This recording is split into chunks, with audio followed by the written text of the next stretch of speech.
Good evening, ladies and gentlemen. This ceremony tonight will be broadcast live, and we're going to start at 7:30. So kindly take your seats, and we will start at 7:30. Thank you very much.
Ladies and gentlemen, good evening.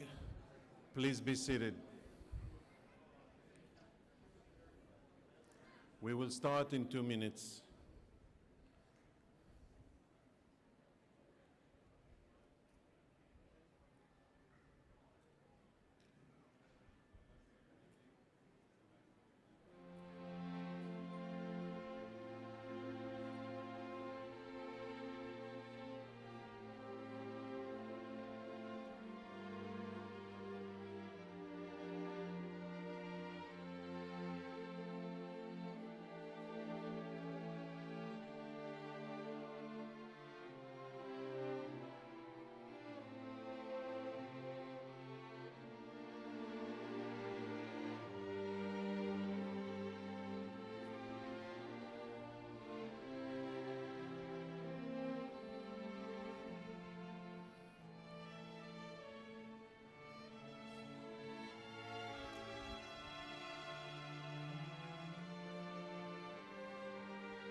Good evening, ladies and gentlemen, excellencies, ambassadors, commissioner generals, distinguished guests.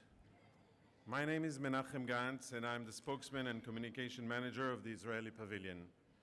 Tonight, together with our partner, Keren Kayemet L'Israel, Jewish National Fund, we are honoring the International Holocaust Memorial Day. The ceremony is broadcast live to 55 Jewish communities from different countries around the world, as well as on MFA social media. The United Nations General Assembly designated January 27th, the anniversary of the liberation of Auschwitz-Birkenau, as International Holocaust Remembrance Day. On this annual day of commemoration, the UN urged every member state to honor the 6 million Jews victims of the Holocaust. We must remember, and the world must never forget. This is the only way to prevent a similar tragedy from occurring again. We must learn from the past for the sake of the future, but more so, we must promise never again. We promise never again to the 6 million murdered. They paid with their lives for hatred and evil in one of the darkest times in the entire human history.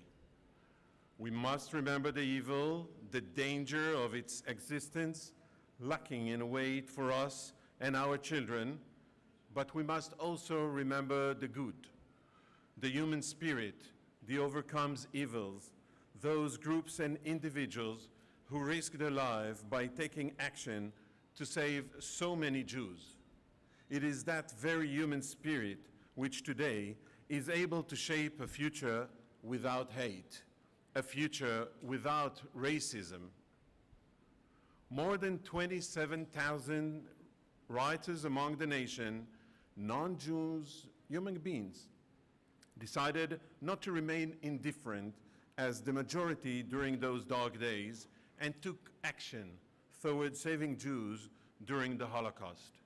Among them, 36 diplomats who leveraged their unique status to save as many Jews as they could. Today it is our moral duty to work together as nations, as leaders, as diplomats, and as educators, as parents, as individual human beings, to ensure that no person in the world will be prosecuted because of religion, skin color, or origin, and to ensure our children a safer future where such horrors cannot find foothold. I would like to invite His Excellency Amir Hayek, Israel's ambassador to the United Arab Emirates. Please, Ambassador.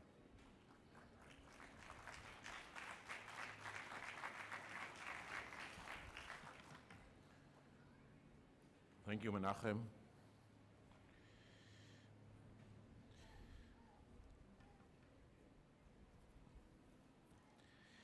His Excellency Elazar Cohen, Commissioner General of the Israeli Pavilion,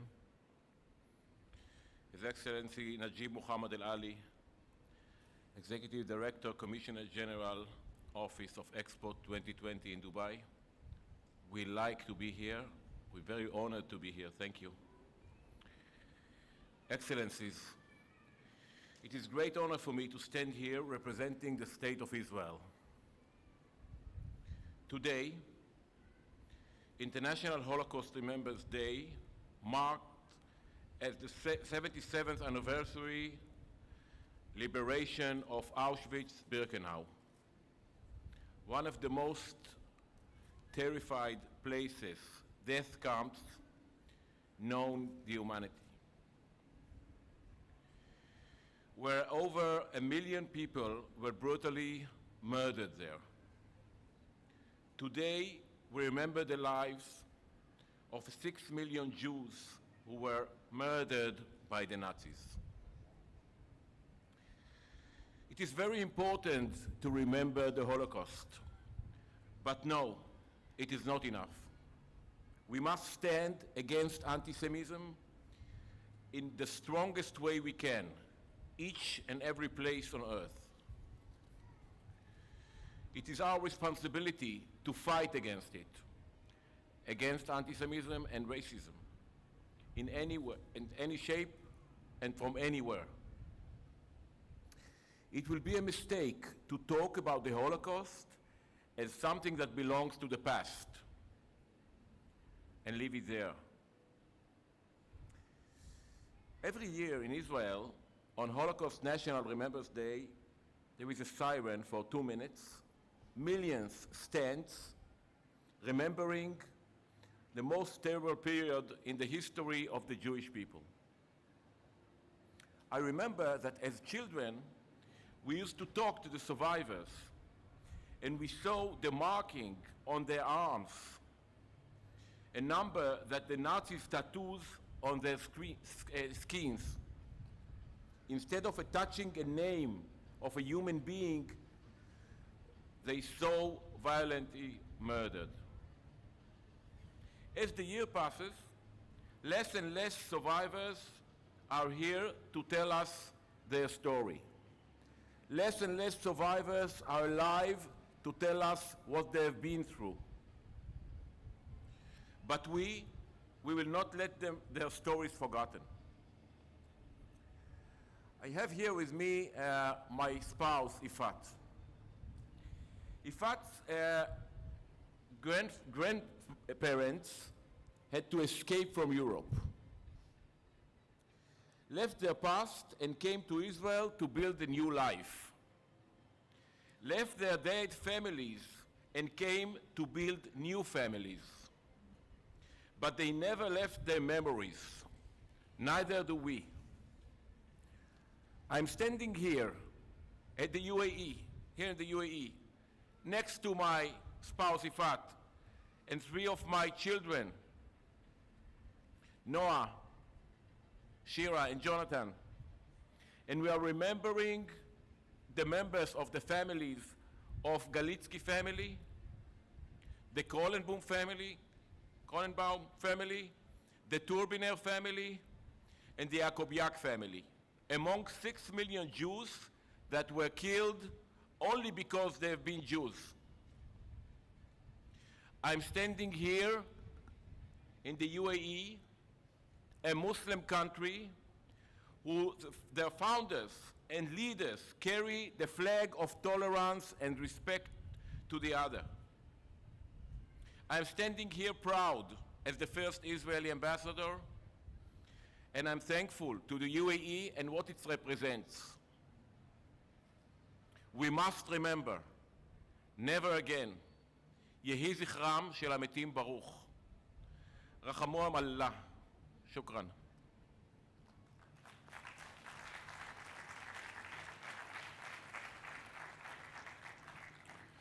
Thank you, Ambassador. Indeed, this unique ceremony at the Israeli Pavilion at Expo 2020, historical and symbolized new era and hope. It would not be possible unless the support and the welcoming partnership given to us by the government of the United Arab Emirates.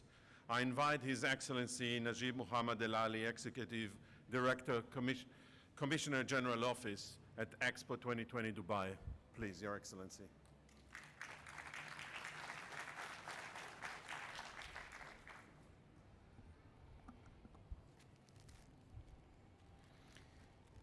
Good evening, ladies and gentlemen. I haven't really prepared a speech, but I thought we'll probably have what comes from the heart. Your Excellency, Amr Hayak, the Ambassador of Israel here in the UAE, Commissioner General Elizar Cohen, great friend, and Excellencies, ladies and gentlemen, who represent many, many countries that are here in Expo. So it gives me great pride to be with you today to share this gathering with representatives of so many countries from around the world. Allow me to give the story. Perhaps it's a story of the UAE. And as His Excellency said in his speech, referring to his peaceful presence here in Expo 2020 in the UAE as the first ambassador. The UAE believes in the tolerance and coexistence. That is something that has started not in a day or two. It was something that our founding father, the late Sheikh Zayed bin Sultan Al Nahyan, 50 years ago, and we just celebrated our 50 years Golden Jubilee for the UAE, believed in the value of tolerance, believed in coexistence. It happened with so many initiatives that were on the ground. And I can speak of many, but perhaps I'll pick on one or two of them. If we think of the Abrahamic family house that is being created in Abu Dhabi, it is one initiative out of so many that we have here in the UAE, where it houses a synagogue, a church, a mosque in one place. This is a testimony of what the UAE is all about. It's also a place where we have 200 nationalities calling the UAE, calling Dubai, Abu Dhabi, the other Emirates home. A place not only that gives livelihoods or an income for their families, but a place where they can really outreach to anyone they can believe so. If they're employees, they live in peace, practice any religion, any background, any practice they like. If you are in a business and you have your own business, you can do business with anyone around the world. So this is what the UAE is about.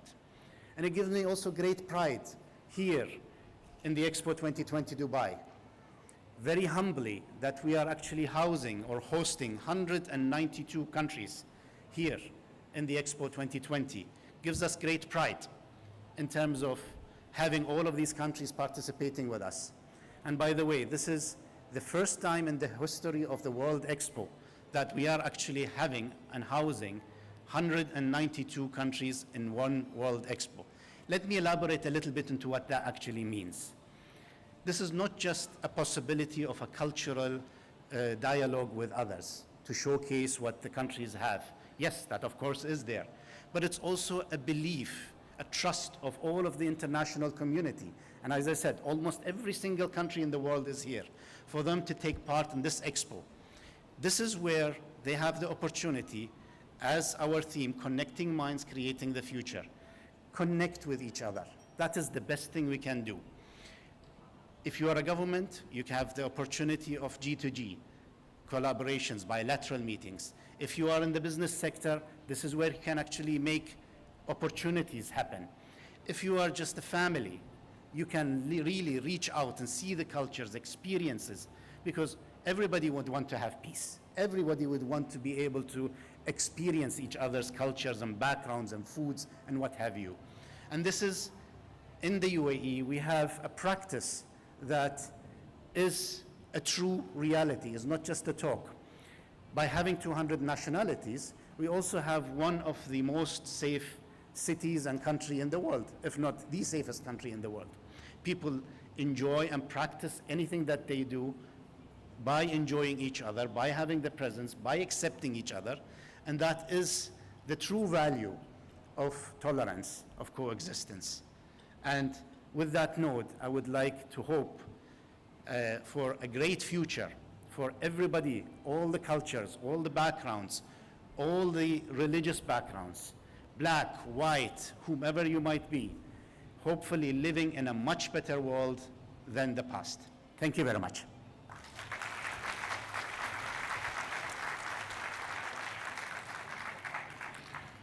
Thank you, Your Excellency. I would like to invite His Excellency Elazar Cohen, Commissioner General for the Israeli Pavilion at Expo 2020 Dubai. Please, Commissioner General.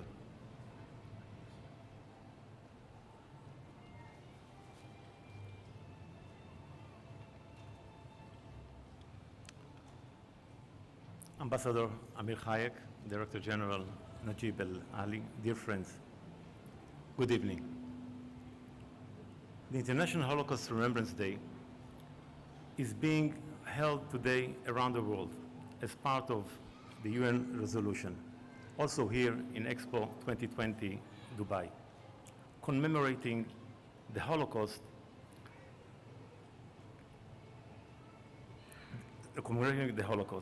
And we are doing this event in a Muslim country, in the United Arab Emirates.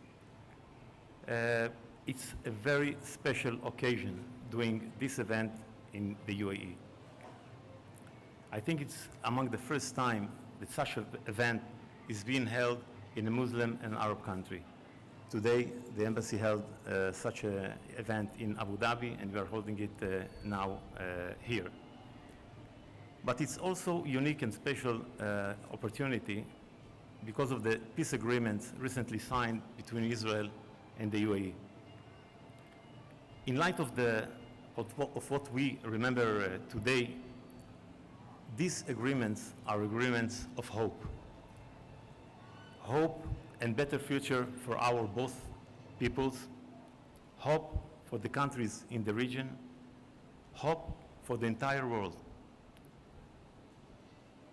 Thank you for participating and sharing with us this message of hope and peace.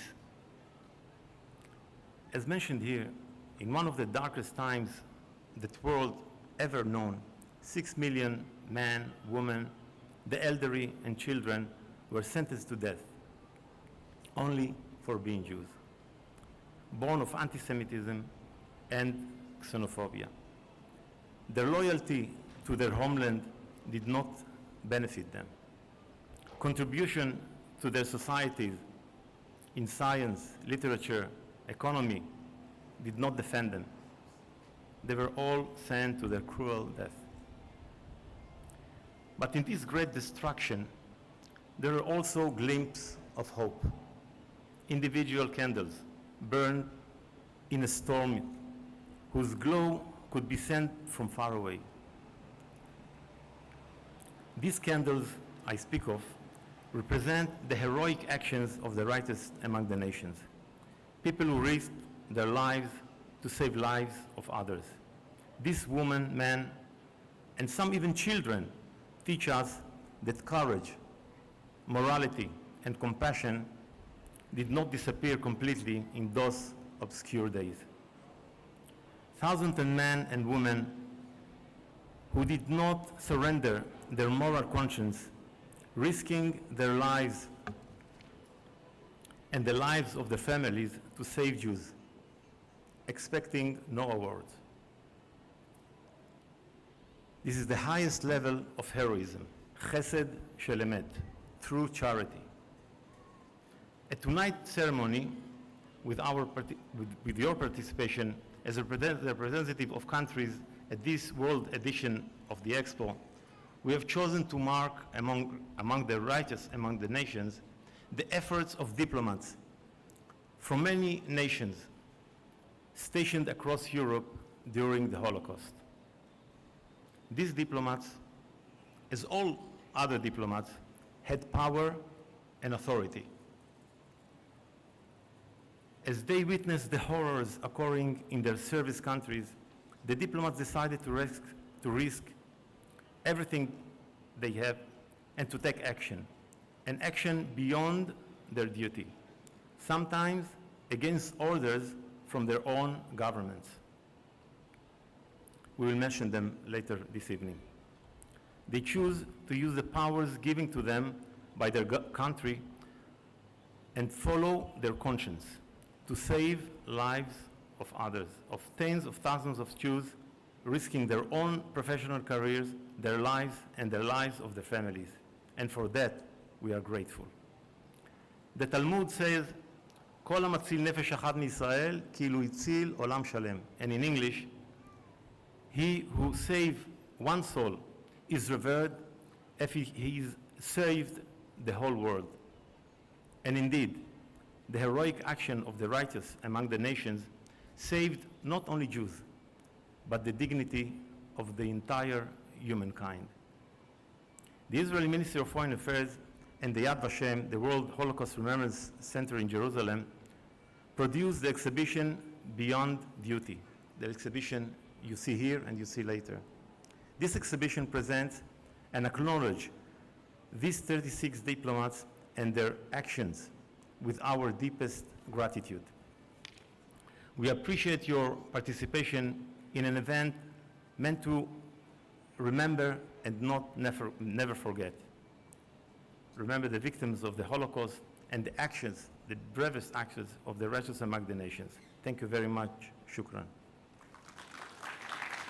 The Holocaust was an unprecedented genocide, total and systematic, perpetrated by Nazi Germany and its collaborators with the aim of annihilating the Jewish people, culture, and traditions from the face of the earth. While the countries of the free world were reluctant to help Jewish refugees, a very few diplomats, when faced with the plight of the Jews, decided to defy their superiors and suffer the consequences. Each day, a larger and larger crowd has besieged the consulate, filling all the rooms and overflowing into the corridor of a building 6 stories high. By 1936, British authorities began to restrict entry to British Mandatory Palestine in response to an Arab revolt. We heard that there was this man Foley who was kind to the Jews. My mother begged him. He just paced up and down a little and then asked for my passport and put the visa stamp on it. He did not ask any questions. Captain Francis Frank Foley, a veteran of World War I, was stationed in Berlin as passport control officer at the British Embassy. Defying the Foreign Office, Foley bent the rules to issue visas for Jews to get to Palestine and other Commonwealth countries, even to people who did not meet Britain's stiff conditions for entry. By the time of the Kristallnacht pogrom in November 1938, Foley and his wife had taken to sheltering Jews overnight in their apartment. When the war broke out and Foley left Germany, he left behind a thick wad of already approved visas and instructions that they should be distributed to those fleeing Nazi terror. Shun Sugihara, a Japanese diplomat, arrived in Lithuania's capital, Kovno, in 1939. When all foreign diplomats were ordered to leave Kozno, a Jewish delegation begged Sugihara, as he was packing his belongings, to issue them transit visas to Japan, which would enable them to cross to the Soviet Union. Troubled by the refugees' plight, he began issuing visas on his own initiative. Although many of the Jews did not fulfill the criteria, Sugihara continued in his mission and issued visas to over 2,000 Jews. I would rather stand with God against man than with man against God. Following the German invasion of France in May 1940, Aristides de Sousa Mendes, Portugal's Consul General in Bordeaux, France, was faced with thousands of refugees congregating around his consulate. Sousa Mendes decided to disobey his government's explicit instructions and issued transit visas to everyone in need, waiving the visa fees for those who could not pay. Sousa Mendes issued visas to several thousand refugees. When Lisbon learned of Sousa Mendes' actions, he was dismissed from the Foreign Office, leaving him destitute and unable to support his large family. I've taken on this assignment, and I will never be able to return to Stockholm without knowing that I've done all a man could do to save as many Jews as possible. Wallenberg arrived in Budapest on July the 9th, 1944, with a list of Jews whom he was to help, and 650 protective passports for Jews who had some connection with Sweden. He soon widened the scope of his work and began to issue thousands of protective letters. When the fascist Arrow Cross movement instilled a reign of terror in Budapest, Wallenberg and some of his colleagues abandoned all diplomatic routine and set out to save Jews from executions and death marches. They followed the columns of Jews who were marched to the Austrian border and freed them by claiming that they were under Swedish protection. When the Soviets entered the city, Wallenberg was taken away by Russian soldiers, never to be seen again. His fate in Soviet captivity is still shrouded in mystery. Despite having experienced ultimate evil, unimaginable loss, and terrible betrayal by their neighbors, they never forgot their benefactors. The Righteous Among the Nations program is therefore an expression of the survivors' affirmation of life, their courageous spirit, and their unshakable faith in humankind.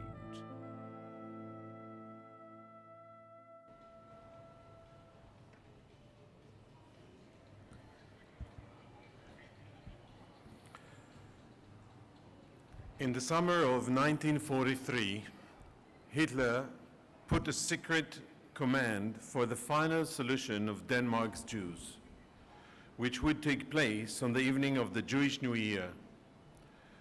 Georg Ferdinand Daquij, a German Righteous Among the Nation diplomat, leaked the plan to Hans Hedott, chairman of the Danish Social Democratic Party, who in turn conveyed the information to the Danish underground and heads of the Jewish community.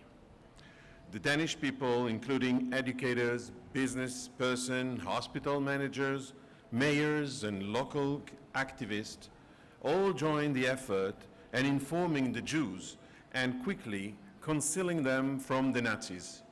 Jews were hidden in warehouses, attics and hideouts, apartments, cellars, hospitals, kindergarten, and forests. No mastermind or action coordination committee stood behind all these arrangements, but citizens that decided to take matter into their own hands to protect their fellow citizens. From these hideouts, Jews were then smuggled to ports and coastlines where trade ships and fishing boats waited to convey them to the natural territory of Sweden.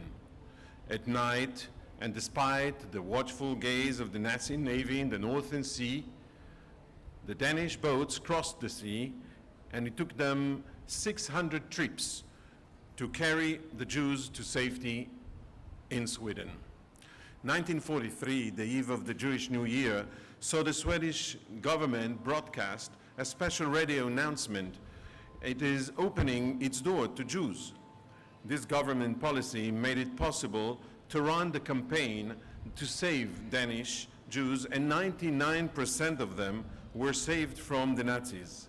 A large percentage even returned to their homes in Denmark when the war was over. Wanting to acknowledge this outstanding rescue mission, Yad Vashem has planned a tree in the Righteous Among the Nation Avenue in honor of the Danish people. Saving Denmark's Jews is one of the beautiful manifestations of human spirit coming together in a spontaneous but well-organized action to save part of the Danish people, numbering more than 7,000 individuals. This massive rescue succeeded because of the rarest blend of courage, collaboration, and deep solidarity among the Danes and their willingness to pay a heavy price for respecting their sanctity of life. The film Voices in the Void is produced by the American NGO Humanitarian in Action and with the support of the Ministry of Foreign Affairs of Denmark and the Embassy of Denmark in Tel Aviv. And tonight we have the honor to have also the Ambassador of Denmark here in the UAE.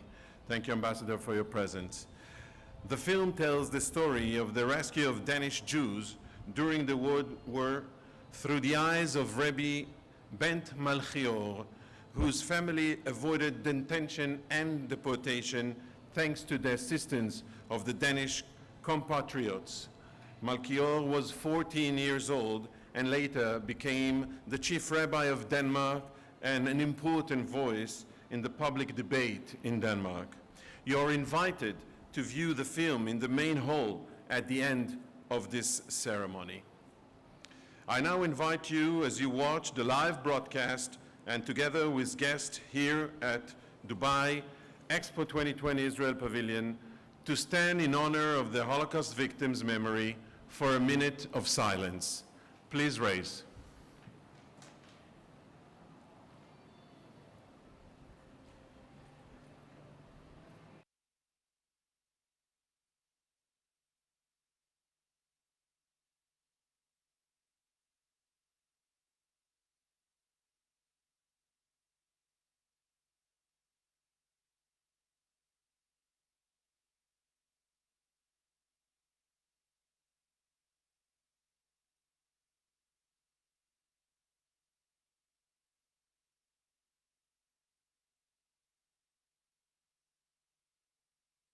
Thank you.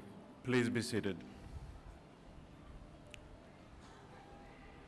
My name is Shaga Milstein, and I am a Holocaust survivor. I survived Buchenwald concentration camp and Bergen-Belsen. I lost my parents.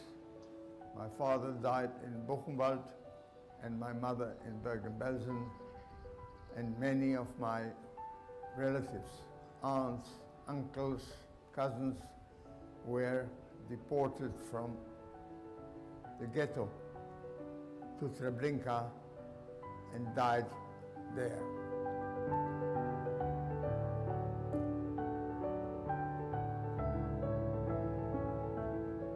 My vivid memory is hunger.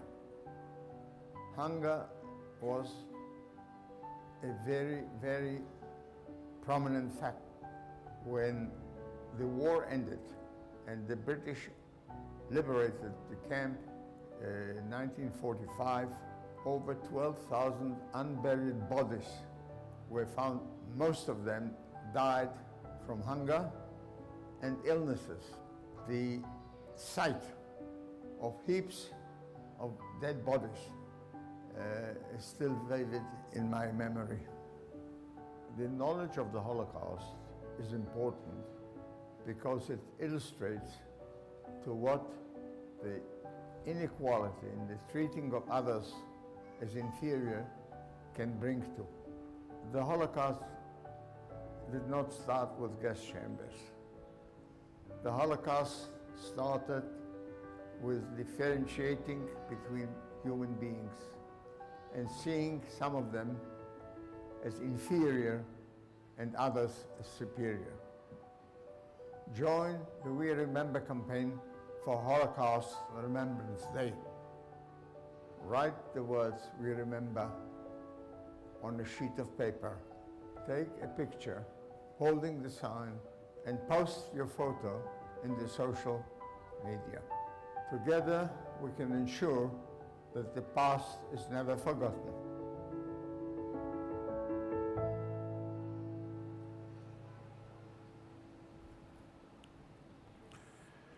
Numerous organizations worldwide have chosen to preserve the memory of the Holocaust and collect survivor testimonies, conduct educational and explanatory activities, and conduct community activities. The World Jewish Congress and UNESCO established the website abouttheholocaust.org as a way of providing vital information about history of the Holocaust and its outcomes to young generation.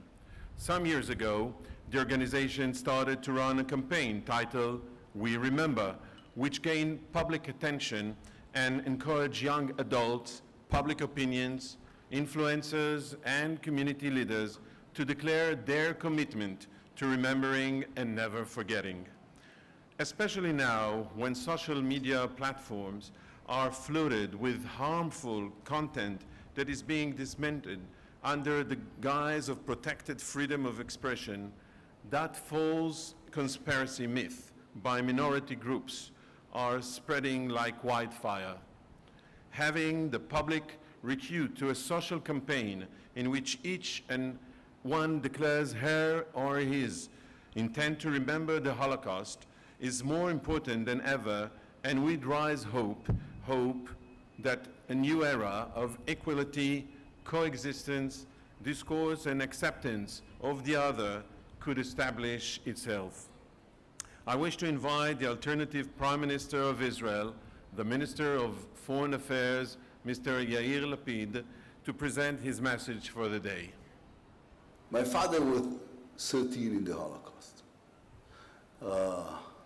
The story of his rescue is miraculous because the story of everyone who was rescued was miraculous. And he was this child who was caught by the storm in Novi Sad, his home city in Serbia, and then went to Budapest, and then was in the ghetto in Budapest, and rescued again and again and again and again and again, trying to figure out one weird thing.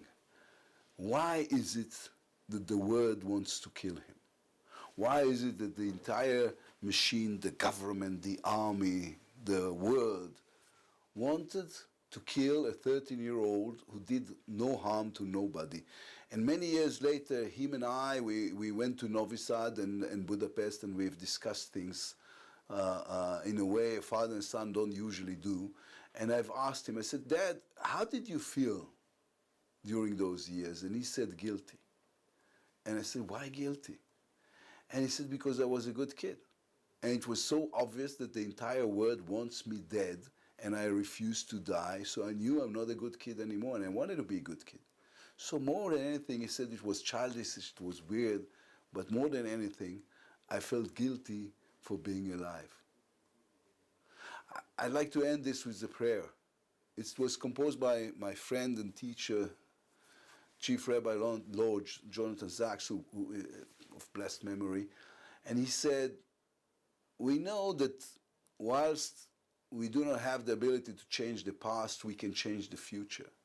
We know that whilst we cannot bring the dead back to life, we can ensure the memories live on and that their death were not in vain. And so we commit ourselves to one simple act, Izko, remember.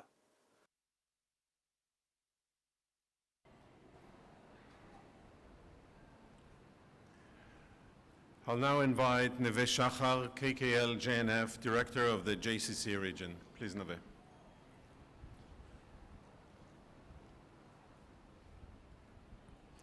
Good evening. I will read a letter from the chairman of the Jewish National Fund, Avraham Duvdevani. Dear distinguished guests, the UN General Assembly designated January 27 the day of the liberation of Auschwitz-Birkenau concentration and extermination camp as International Holocaust Remembrance Day. Today, we mark 77 years since that liberation day. The memory of the Holocaust and its observance is not only a study of human history, but also a lesson for the present and a necessary compass for the future. Today, we commemorate the actions of the righteous among the nations, diplomats, who worked to rescue Jews during the Holocaust, contrary to the common sense and reason of that time. Their efforts command us in the present and in the future to understand the fragility of creating a better tomorrow and the importance of nevertheless continuing to work towards the goal of the benefit of the future generations. We recently lit a Hanukkah candle here in the Israeli Pavilion in Dubai. Especially significant these days when we encounter racism, anti-Semitism, discrimination, and persecution based on religion or race. It's important to increase the light over the darkness, to work in cooperation based on mutual understanding and strengthening diversity. Israel has been always the anchor and home of the Jewish people in the world. The Jewish National Fund will continue to work for strengthening of the State of Israel in the field of forestry, water, community development, environmental education, and fight against climate crisis, taking a leading role in struggle in the international arena. As the righteous among the nations have taught us in practice, everyone is capable of taking their own responsibility placed on their shoulders if they choose, and only when everyone assumes their responsibility can we secure the future for all of us. May they rest in peace. Yeh zichram baruch.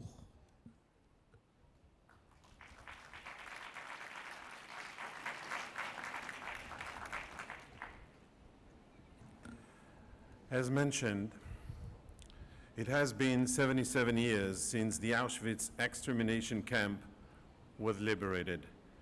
But the history of the Holocaust is not just about history. It is about what we can learn from it in the present for the sake of the future. Sadly, still now in 2022, we see racism starting to surface. We hear Holocaust denials. We witness discrimination and persecution based on religion and race. We must take action together globally to prevent these voices from gaining traction. We must remember, and we never forget, never again. My beloved and spirit of life grandmother, Chaya Gantz, 98 years old today, hopefully watching this broadcast as well tonight, is a Holocaust survivor.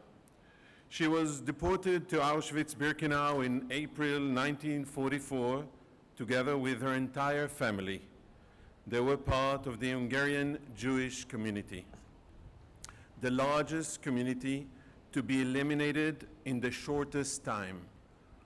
Over 560,000 Jews of them were killed, most of them in just 3 months, from May to July 1944. Among them, her parents, grandparents, sister, uncle, and many family relatives.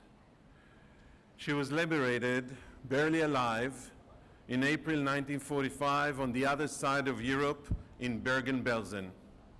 In April 1945, BBC war correspondent Richard Dimbley accompanied the British 11th Armed Division to the liberation of the Bergen-Belsen concentration camp, making one of the first reports. His description of what he saw there was so graphic to the BBC, declining to broadcast his dispatch for 4 days, relenting only when he threatened to resign. And so he wrote, "I passed through the barrier and found myself in the words of a nightmare. Dead bodies, some of them in decay, lay strewn about the road and along the rotten trucks. Inside the huts, it was even worse. I've seen many terrible sights in the last 5 years, but nothing approaching the dreadful interior of this hut in Belsen. The dead and the dying lay close together." But my grandmother stayed optimist. She is still until today. The stories I've heard from her are difficult to comprehend. How can a person survive that? Her story exposed me firsthand and from a personal perspective to the cruel reality she and millions of other Jews lived through during the darkest time in history. We must promise that survivors' stories will be told, their voices must be heard in order to continue teaching the young generation all over the world about the risk of remaining indifferent, the risk of xenophobia and racism. For as long as the Holocaust survivors continue living among us and are able to tell their stories, we have the privilege and the obligation to listen. Every survivor is a word in eternity, and every first-hand testimony is something we must never forget. Zikaron Basalon is an Israeli initiative commemorating the Holocaust. In the last decade, gathering took places in hundreds of thousands of living rooms simultaneously. Starting 10 years ago with the first salon in Israel, Zikaron Basalon became a grassroots organization with over 1.5 million people taking part in 60 countries around the world, making a positive influence on how we remember the Holocaust and implement the lessons learned from it. Mordechai Chechanover testimony was recorded as part of Zikaron Basalon project. His testimony will be screened after the ceremony in the event room, and you're all invited to watch that. We will now light 6 memorial candles in the memory of the 6 million victims. Please, Ambassador. אתה רוצה לומר קודם פה ברמקול? כן. I, Amir Hayek, light this candle for Yitzhak Yedershlayev, who was murdered in Borovka, Ukraine in 1941, and in the memory of 6 million victims.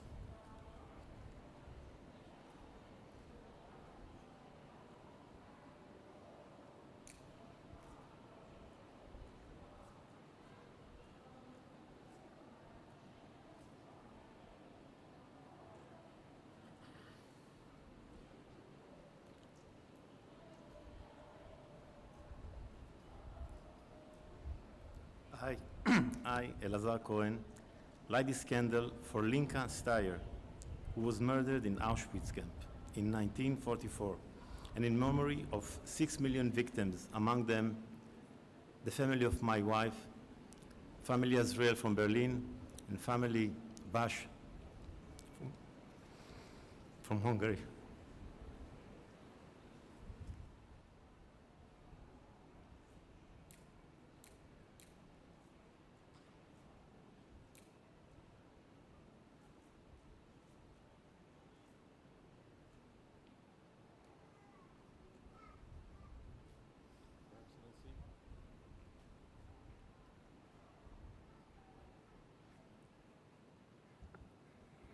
I, Najib Muhammad Al-Ali, I would like to light this candle in the memory. Thank you.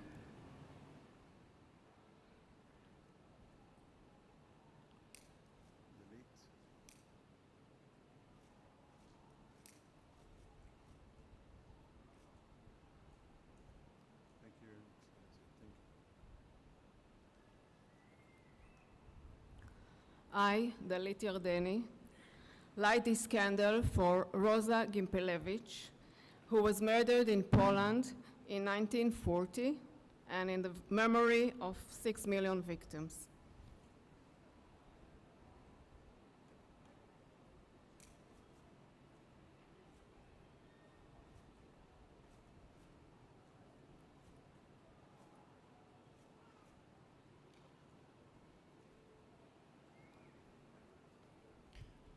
I, Bruce Gerfine, light this candle for Sarah Horowitz, who was murdered when she was only 3 years old in Auschwitz camp in 1943, and the memory of 6 million victims.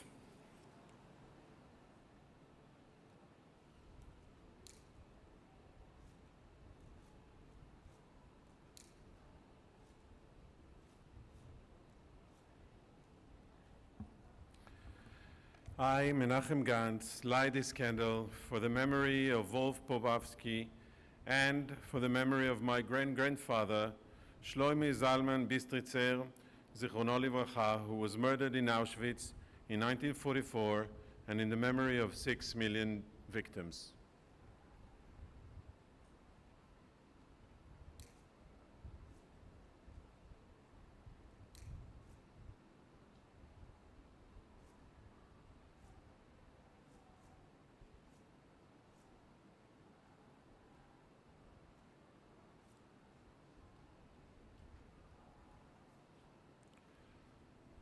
I'll now invite Rabbi Abadi to read Psalms 121 and say Kaddish.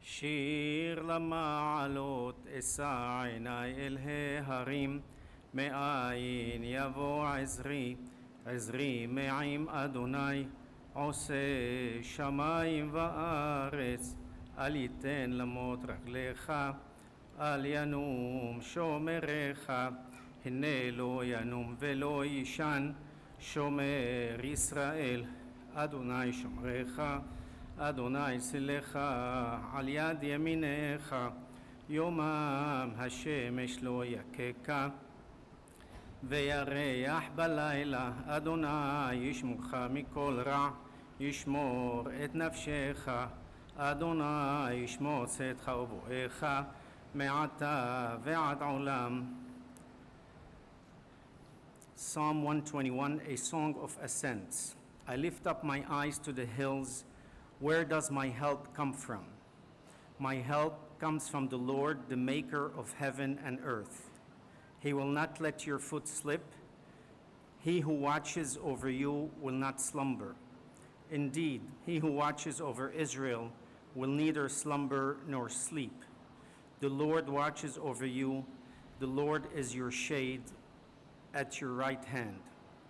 The sun will not harm you by day, nor the moon by night. The Lord will keep you from all harm. He will watch over your life. The Lord will watch over you coming and going, both now and forever. We'll recite the Kaddish at the tune of an Israeli melody on the Makam Hijaz and the Arabic musical scale. יתגדל ויתקדש שמך רבה בעלמדי ברכיעותה וימליך מלכותה וישמח פורקנה ויקרב משיחה בחייכון וביומכון בחיידכו לבית ישראל בעגלה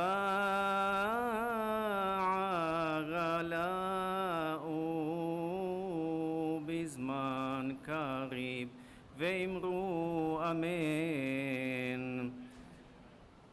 יהי שם רבה מברך לעלם ולעלמי עלמיה יתברך וישתבח ויתפאר ויתרומם ויתנשא ויתהדר ויתעלה ויתהלל שמך דקודשה בריחו לעלם כל ברכתה שירתה תושבחתה ונחמתה דמרם בעלמא ואמרו אמן. יהי שלמה רבה מן שמיה חיים ושבע וישועה ונחמה וששבע ורפואה וגאולה וסליחה וכפרה ורווח והצלה לנו ולכל עמו ישראל ואמרו אמן. עושה שלום במרומיו וברחמיו יעשה שלום עליהם ועל כל עמו ישראל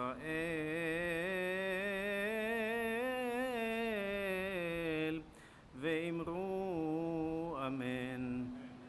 Hashkava. Please rise for the memorial prayer, the Hashkava.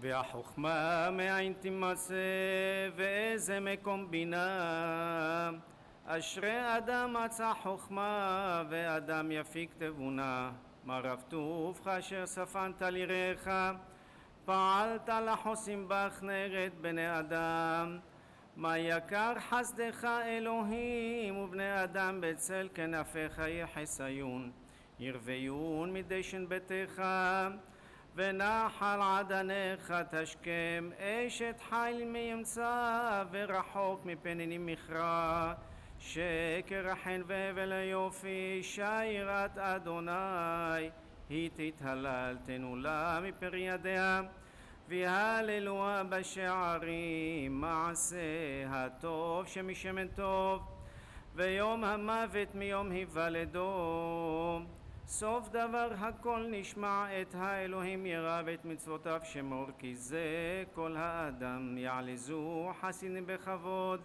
ירננו על משכבותם מנוחה נכונה בישיבה עליונה תחת כנפי השכינה במעלת קדושים וטהורים כזוהר הרקיע מאירים ומזהירים בחילוץ עצמות וכפרת אשמות והרחקת פשע והקרבת ישע וחמלה וחנינה מלפני צור שוכן מעונה וחולה כתבה לחיי העולם הבא שם תמנת ומחיפה ומחיצת וישיבת נפשות הטובות שנהרגו ושנשחטו ושנשרפו במחנות השמד בכל מדינות אירופה תחת שלטון הנאצים יימח שמם רוח אדוני תניחם בגן עדן מלך מלכי המלכים ברחמיו ירחם עליהם ויחוס ויחמול עליהם מלך מלכי המלכים ברחמיו יסתירם בצל כנפיו ובסתר אהלו לחזות בנועם אדוני ולבקר בהיכלו ולקץ הימים יעמידהם ומנחל עדניו ישקהם ויצרור בצור החיים נשמתם וישים כבודם מנוחתו וחופתו לאמור היו נחלתם וילווה עליהם השלום ועל משכבם יהיה שלום ככתוב יבוא שלום ינוחו על משכבותם הולך נכוחו הם וכל בני ובנות ישראל השוכמים עמהם כולם יהיו בכלל הרחמים והסליחות וכן יהי רצון ונאמר אמן. You may take your seat. Chazak u'baruch. Ladies and gentlemen, thank you for being with us in this important day. You are invited to stay with us for a special program we created for you tonight. Here in this venue, we will be presenting the digital version of Beyond the Duty exhibition. In the path of innovation, we will screening the Holocaust and Anti-Semitism Foundation in New Zealand project, Holocaust Survivor Stories by Perry Trotter, and a screening of Voices in the Void, as I mentioned, will take place in the main hall, while the screening of Mordechai Chechanover testimony will be screened in the event room. May you all be blessed. Thank you very much.